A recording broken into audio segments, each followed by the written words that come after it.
بعد فأعوذ بالله من الشيطان الرجيم بسم الله الرحمن الرحيم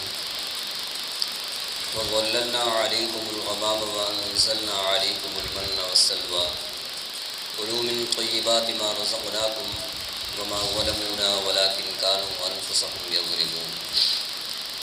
وظللنا اور ہم نے سایہ کیا علیکم تمہارے اوپر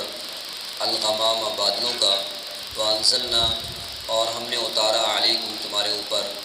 المن والسلوى من اور سلوى کلوا من طیبات کلو کھاؤ تم من طیبات ان پاکیزہ چیزوں سے ما رزقناکم جو ہم نے تم کو رزق دیا وما ظلمونا اور نہیں انہوں نے ظلم کیا ہم پر ولکن کانوا انفسهم یظلمون لیکن وہ خود اپنی جانوں پر ظلم کرتے تھے۔ تو پچھلی آیات کے اندر بنی اسرائیل کے اس مطالبے کا تذکرہ تھا جو انہوں نے بہت ہی جو ہے وہ غلط مطالبہ کیا کہ ہم تو اللہ تعالیٰ کو جب تک نہیں دیکھ لیتے اس وقت تک ہم جو ہے نہیں مانیں گے، اور پھر اللہ تعالیٰ نے ان پر موت طاری کر دی اور پھر دوبارہ موسیٰ علیہ السلام کے کہنے سے ان کو زندہ کر دیا۔ اسی طریقے سے آگے بھی ان پر جو اللہ تعالیٰ کے مزید انعامات ہوئے ان کا تذکرہ ہے۔ تو بنی اسرائیل کا اصل جو ان کے یہودیوں کا وطن تھا وہ شام تھا، تو چونکہ جب حضرت یوسف علیہ السلام مصر کے اندر آ کر آباد ہوئے، مصر کے بادشاہ بنائے گئے، تو پھر یہ اپنے آبا کو اور اپنے بہن بھائیوں کو جو ہے وہ مصر کے اندر لے آئے، تو پھر یہ مصر آ کر آباد ہو گئے، اور پھر بعد میں فرعون نے مصر کے اندر بادشاہت کی تو یہ فرعون کے مطیع اور تابع بن گئے، اور بعد میں جب اللہ تعالیٰ نے موسیٰ علیہ السلام کو نبی بنا کر بھیجا اور فرعون کو غرق کیا تو یہ اپنے دشمن سے آزاد ہوئے، تو پھر اللہ تعالیٰ نے جو ہے ان کو حکم دیا کہ اب تم اپنے جو اصل تمہارا وطن ہے شام، تو وہاں تم جاؤ اور وہاں اس علاقے کو اللہ تعالیٰ تم پر فتح کریں گے۔ تو وہ علاقہ قوم عمال کا اس علاقے کے اندر آ کر آباد ہو گئی تھی شام کے اندر۔ تو جب یہ اللہ تعالیٰ کے حکم سے وہاں پہنچے، اس کے قریب گئے اور جا کر انہوں نے دیکھا کہ قوم عمال کا جو ہے وہ تو بڑی قداور قوم ہے اور بڑی قوت والی قوم ہے، ڈیل ڈول والی ہے، بڑا ان کا قد ہے، بڑے طاقتور ہیں، تو یہ ڈر گئے۔ انہوں نے کہا کہ ہم تو ان سے جہاد نہیں کرتے، اور کہنے لگے موسیٰ علیہ السلام سے ہم تو یہیں بیٹھے رہیں گے، آپ جائیں اور آپ کا رب جائے جا کر لڑے، ہم نہیں جاتے، تو لہذا ہم تو واپس آتے ہیں مصر کی طرف۔ تو یہ جب وہاں سے لوٹے تو پھر وہاں پر جو ہے تو اللہ تعالیٰ نے ایک وادی تی کا نام ہی سرکردہ اور حیران ہونے کے ہیں، تو وادی تی کے اندر اللہ تعالیٰ نے ان کو 40 سال تک رکھا، اور نہ ہی جو ہے ان کو آگے کا راستہ پتہ چلا نہ ہی پیچھے کا، وہیں پر سرکردہ اور حیران رہے، اور اسی جگہ کے اندر اسی میدان کے اندر سیدنا موسیٰ علیہ السلام کا بھی انتقال ہو گیا، آگے تفصیلی واقعہ آئے گا، اور 40 سال تک جو ہے وہی رہے۔ اور لیکن وہاں پر بھی اس میدان کے اندر بھی اگرچہ بطور سزا کے ان کو رکھا گیا تھا، لیکن وہاں بھی موسیٰ علیہ السلام کی دعاؤں کی بدولت ان پر اللہ تعالیٰ کے بے شمار جو ہے وہ ان پر انعامات ہوئے۔ تو انہی کا تذکرہ ہے وَظَلَّلْنَا عَلَيْكُمُ الْغَمَامَ کہ ہم نے تم پر سایہ کیا بادلوں کا، کہ چونکہ وہ چٹھیل میدان تھا، نہ کوئی درخت تھا اور نہ کوئی عمارت تھی، تو موسیٰ علیہ السلام نے دعا کی تو اللہ تعالیٰ نے ان پر جو ہے وہ بادلوں کا سایہ کر دیا۔ دن کے وقت جو ہے بادل رہتے جو ان پر سایہ کرتے،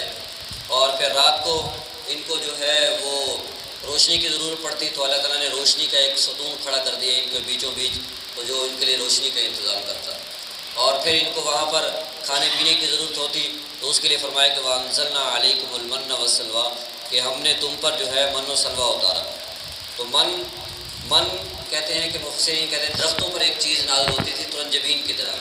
تو جس کو وہ اتارتے اور کھاتے تھے، کیونکہ اس کے لیے ان کو محنت کرنے کی ضرورت نہیں پڑتی تھی، تو بغیر محنت کے بغیر مشقت کے ان کو وہ چیز حاصل ہو جاتی تھی۔ تو بعضوں نے کہا کہ من جو ہے یہ ایک قسم کی شراب پینے کی چیز تھی، شہد نما، جس کو پانی کے اندر ملا کر پانی کے اندر گھول کر پیتے تھے، اور سلوہ اس سے مراد جو ہے وہ کوئی پرندے ہیں، بٹیر وغیرہ ہیں، جو خود بخود جو ہے آ جاتے تھے، ان کو اس کے لیے جال لگانے کی ضرورت نہیں پڑتی تھی اور ان کو ان کے پیچھے بھاگنے کی ضرورت نہیں پڑتی تھی، وہ خود بخود پرندے آ کر بیٹھ جاتے تھے، تو یہ اپنی ضرورت کے مطابق جو ہے وہ پرندے پکڑ لیتے اور ان کو ذبح کر کے جو ہے وہ کھاتے۔ تو یہ من و سلوہ ہے جو اللہ تعالیٰ نے ان کو بلا مشقت دیا تھا۔ فرمایا کہ کلوا من طیبات ما رزقناکم کہ تم کھاؤ پیو ان پاکیزہ چیزوں میں سے جو اللہ تعالیٰ نے تمہیں رزق کے طور پر دی ہے۔ اور اسی طریقے سے کیونکہ ان کو وہاں پر جو ہے لباس پرانا ہو جاتا، لباس میلا ہو جاتا تو اس کے لیے ضرورت پڑتی، تو اللہ تعالیٰ نے ان کا یہ انتظام کر دیا کہ جس نے جو لباس پہنا ہوا ہے تو وہی لباس پہنے رکھتا، کہ اس لباس کو اس کو بدلنے کی ضرورت نہیں پڑتی تھی۔ بچہ ہے تو جیسے بچہ بڑا ہو رہا ہے ساتھ ساتھ اس کا لباس بھی بڑا ہو رہا ہے۔ دیکھو اللہ تعالیٰ کی اتنی نعمتیں جو ہے ان پر برس رہی تھی، لیکن پھر بھی وما ظلمونا ولکن کانوا انفسهم یظلمون، تو ان سے یہ کہا گیا تھا کہ تم نے ان نعمتوں کو ذخیرہ نہیں کرنا، استعمال کرو، جتنی تم استعمال کر سکتے ہو اتنی تم جو ہے لے لو، اور پھر دوسرے وقت میں پھر تمہارے پاس آ جائیں گی تم تو پھر لے لینا۔ لیکن انہوں نے بطور حرص کے جو ہے ان کو محفوظ کرنا شروع کر دیا، ذخیرہ اندوزی کرنا شروع کر دی، تو جس کا نقصان یہ ہوا یہ وہ چیزیں گلنے سڑنے لگی، وہ چیزیں جو ہے وہ گلنے سڑنے لگی، تو یہی ان کا ظلم تھا۔ فرمایا کہ ولیکن کانوا انفسهم یظلمون، تو وہ جو ہے اپنے اوپر ظلم کرنے لگے۔ اگلی آیت میں آئے گا تو ان پر انہوں نے یہ بھی اعتراض کیا کہ یہ کیا جو ہے وہ تتر بٹیر کھا رہے ہیں، کوئی دال ہوتی، کوئی ساگ ہوتا کوئی جو ہے وہ کیا اس کو کہتے ہیں پیاز ہوتے، اس طرح کی چیزیں ہوتی، یعنی انسان جو ہے وہ ناشکر ہے۔ اللہ تعالیٰ نے جو انسان کو نعمتیں دے رکھی ہیں تو ان نعمتوں کے اندر بجائے اس کے کہ اللہ کا شکر ادا کرے اور اللہ کا احسان مانے، اس کے اندر بھی ناشکری کرنے لگ جاتا ہے۔ تو اسی طرح ہمیں بھی جو ہے اپنی نعمتوں کے اندر غور و فکر کر کے جو اللہ نے ہمیں نعمتیں دے رکھی ہیں، اگر آدمی ان میں غور کرے تو آدمی یہی سوچے گا کہ یہ بہت بڑی نعمتیں ہیں کہ اللہ تعالیٰ نے بلا مشقت جو ہے مجھے اتنی بڑی نعمتیں دے رکھی ہیں۔ تو انسان جب شکر ادا کرے گا نعمتوں کا تو اللہ تعالیٰ نعمتوں کے اندر مزید اضافہ فرمائیں گے۔ چاہے جائے کہ